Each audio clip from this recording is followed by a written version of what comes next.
everybody, it's Chris Eads, known online as Wootini, here with another Gay Gamer video podcast. This week, being the dutiful nerd that I am, I went to see The Mandalorian and Grogu. It was fine. It's just a long episode of the TV show, basically, or like a two-parter that they put together. Basically, the Mandalorian is working for the New Republic, and he gets he's basically like going after like stray Imperial bad guys around the galaxy. And they need to find some guy that they don't even know what he looks like, so the Hutts are going to give him some information. If he helps them find Jabba's son who ran away. And so he goes to rescue Jabba's son. But of course, then things get complicated with betrayals and backstabbing and whatnot, because they got to stretch this out to a 2-hour movie. But it doesn't amount to anything. It's completely inconsequential, and I don't understand why this needed to be a theatrical film. You know what I mean? Like, it's just another episode. If they had just done this and released it on Disney Plus, that would have been fine. Like, there was nothing about this that needed to be a movie. Like, you know, nothing happens. There's no big character development. There's no big revelation for either Mandalorian or Grogu. Like, nothing. There's no development. There's no revelations. There's no information. There's no new, nothing. There's nothing big happens, which is what you would expect out of a movie. So it's like, it was fine. If you liked the show, you'll like the movie, because it's literally a long episode on a movie screen. Which is funny, because I actually did go to see it in IMAX 3D. The 3D was like hit or miss. It wasn't great. Like, they clearly didn't really shoot it with 3D in mind. And then when they converted it, it's kind of shallow, and it's not like super... They never are. But at least they used the IMAX pretty effectively. Because, as you might recall, when I was talking about Mortal Kombat 2 last episode, that movie that was just sort of random when it was like regular and when it was IMAX. This one, again, it wasn't like super widescreen to IMAX. It was just sort of widescreen to a little bit more for IMAX. It was the same kind of difference, but at least here, they used the screen, they widened the screen. It's a subtle effect, but they would do it like for action sequences, for major special effects scenes, like when it's like, oh, look, we're coming up on this planet, dun, dun, dun, we're going into hyperspace, blah, blah, blah. And then the screen would, kind of fill your field of vision, and it was a little more effective. Jon Favreau understood how to use the IMAX ratio appropriately. Whereas the Mortal Kombat 2 guy did not. It was random. Being a big motion picture, you'd expect the special effects to be better than on TV, and I guess they kind of are, but like, there's a lot of CGI, and most of it is fine. The arena fight was not great. It was just this blur of CGI nonsense, and the creature designs are a little not great. And I do appreciate that Grogu remains a puppet, and an awkwardly animated puppet. They don't smooth out his movements or anything on the big screen. It's like he's still the same as he was on the TV show. And I do also appreciate that they introduced the little guys, whatever race Babu Frick is. There's a bunch of them running around being all cute and adorable. I love them. So that was fun to see them. And I did appreciate that at a certain point, there's a certain section, like in the back end of the movie, where Grogu takes charge, and it follows Grogu on his own little adventure. And that was kind of awesome, and that was like the best part of the movie for me. I really enjoyed that, because that was really charming and cute, because Grogu remains delightful and charming. So I liked that section, because it was like him and then the Babu Frick guys, and I was like, this is cute, this is fun, I like this. The rest of it was just sort of whatever. And then you've got Sigourney Weaver showing up I hope she got a good check for what probably amounted to like 2 days of work. She's in like 3 scenes. which probably could have all been shot on one day, but maybe two. And then even Pedro Pascal, like I'm sure there's times when he's actually in the armor, but if there's any kind of like action going on, it's a stuntman, and he's just dubbing in his voice. So he probably didn't really have to do a whole lot of work for this either. So good for them. Oh, and I will say that it's also amusing to me that I much fear that Jabba's son is going to be a bit of a sexual awakening for some little gay boys out there. I found him a little creepy and off-putting looking, but that's going to be something for some kids. I think they're going to be like, ooh. And it's funny because when I went to the theater, they handed us all, as we went in, they all handed us these little packets, and it was these Star Wars Unlimited trading cards. I got the Razor Crest and a Grogu card, which I'm sure everybody got these. And they're like, play the Star Wars Unlimited card game. And I'm like, no, thank you. But, okay. And on the way out, somebody was standing there handing out things, and I thought it was like, oh, is this a poster or something? Not that I really need a poster either. But they were actually the Burger King helmets, because Burger King is having a promotion right now.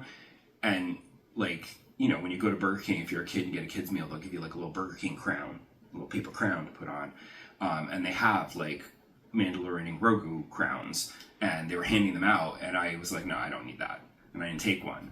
But then as I was leaving, I was like, I should have taken one, because then I could have worn it for this podcast. Where else? I mean, I would never use it, but I could have worn it for the podcast. So, oh well. Hindsight's 2020. So yeah, there's really no reason to go see this on the big screen. You could totally wait for Disney Plus. If you like The Mandalorian, just wait for Disney Plus, it's fine. Because if you like The Mandalorian, you already have Disney Plus, because that's where you watched it. So just, you can wait. It's fine. It does not need to be seen on a big screen or in 3D. As for games, playing the usual. I will say I played a lot less Nikki this week because, as I mentioned last episode, I finished this main quest. And now I'm just waiting for the next update for the next chapter of the main quest. So I've been doing side things. For whatever reason, I took it upon myself that I wanted to do the styling challenges. So I challenged all the other stylists and made my way up to the Sovereign of Cool. And I did the final styling battle against the Sovereign of Cool. Although you're not really battling, you're kind of battling her to save her. It's complicated. Doesn't really matter. But I totally failed. And I was like, what the hell? This is like my highest ranked outfit. It's all leveled up. Like, what? So, but after you fail, in the little end screen, they're like, this is, you know, how you did. And you did very poorly. You did not get good scores for these. So if you want, you can press like, I don't know, like square or something. And you can like, it'll tell you what you can upgrade to do better next time. So I was curious, so I did that, and it was like, we recommend these outfits. And I'm like, for real? What's wrong with this outfit? Okay, so I took one of the outfits that the game recommended, and then I just leveled that up, because I have all of these materials that I never use, because I never level up my stuff. I don't need to, because usually what I have is leveled up, and it's fine. So I leveled up the fucking fishing outfit, and that worked. And then I won. And I was just like, the fishing outfit. It's like a variation of the fishing outfit that you can use if you want, that I had collected at some point. I don't even remember when. But like, I was like, what, that wins? That's cool enough to win the competition? Okay, sure, fine, whatever. And then I also did, I was doing some exploring, just some random exploring, just to activate all the teleport in that new area. I wanted to activate all the teleporters so I could get around the whole new area. And then, in doing so, I found some more of the little, like, mini games where you, like, guide the spirit to the other side. There was one with a cat where you had, it sort of looked like it didn't really look like a cat, it's just a blob. And then you have to, like, avoid the human who wants to pet you so that you can roll these balls of yarn into a goal. And then there was one where you fly around as a bug and you eat the food so that you can eat the bigger food and then the biggest food. but that was weird because it did not control well flying around, and then I tried to eat the big food and it wouldn't do anything, and then it like reset, and I'm like, what happened? I don't understand. And then I found out and then I saw you're supposed to press X, and nothing happened. And then I realized, oh, there's a bar up on top, and you have to press X to like mash to get it to fill up. So I'm like mashing X, and then it did it, and then it went off to the heaven.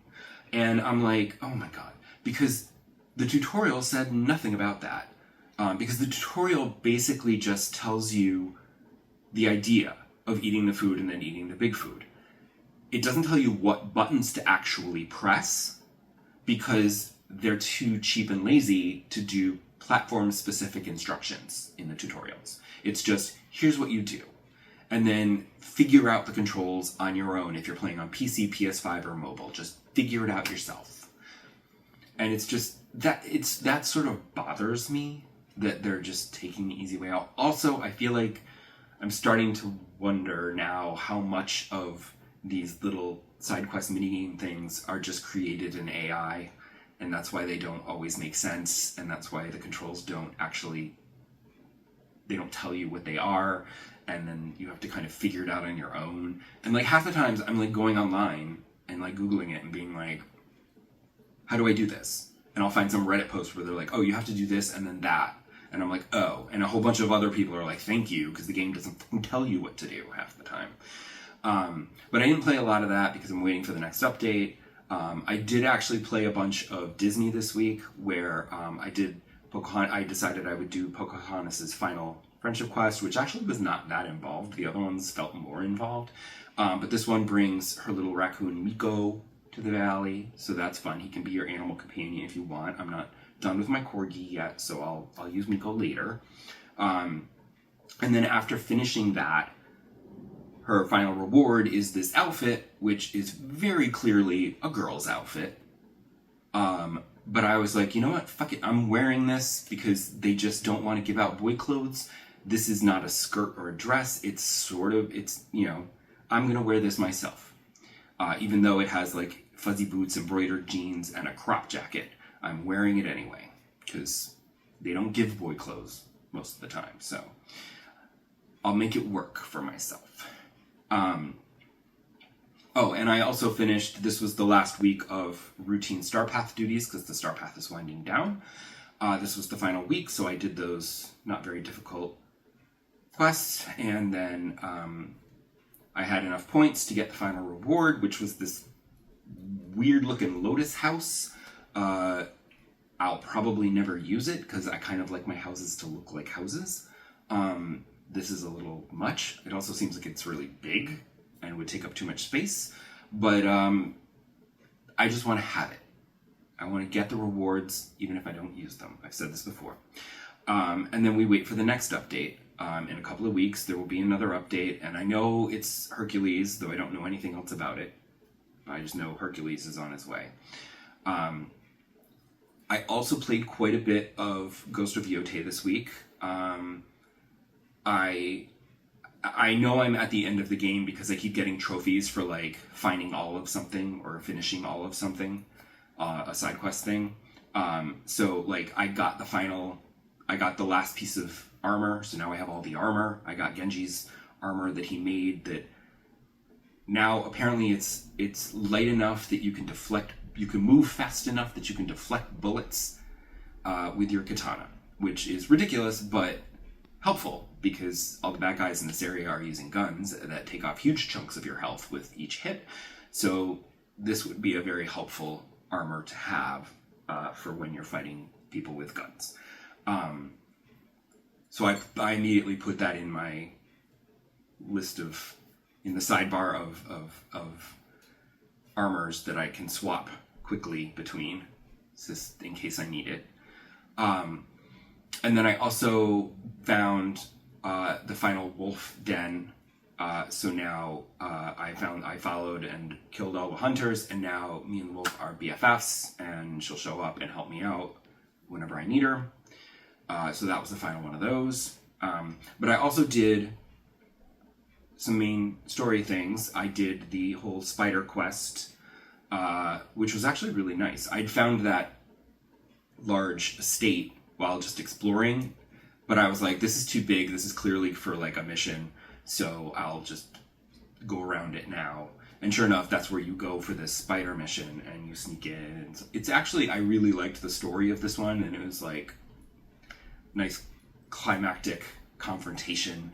It was very dramatic. I liked it a lot. It's a really cool fight too, where you just kicked ass. Because there was like swarms of enemies, and I was like, holy shit, this is gonna be really hard. But they were really weak, and I just trounced them all, and it was amazing. So, yay, that was fun. It's funny because I know that I'm at the end of this game. I know there's still more I have to do. There's a few more story missions, obviously, that I have to do, and there's also some sections I haven't explored, and I want to just make sure I found everything and upgraded everything and did what I got to do.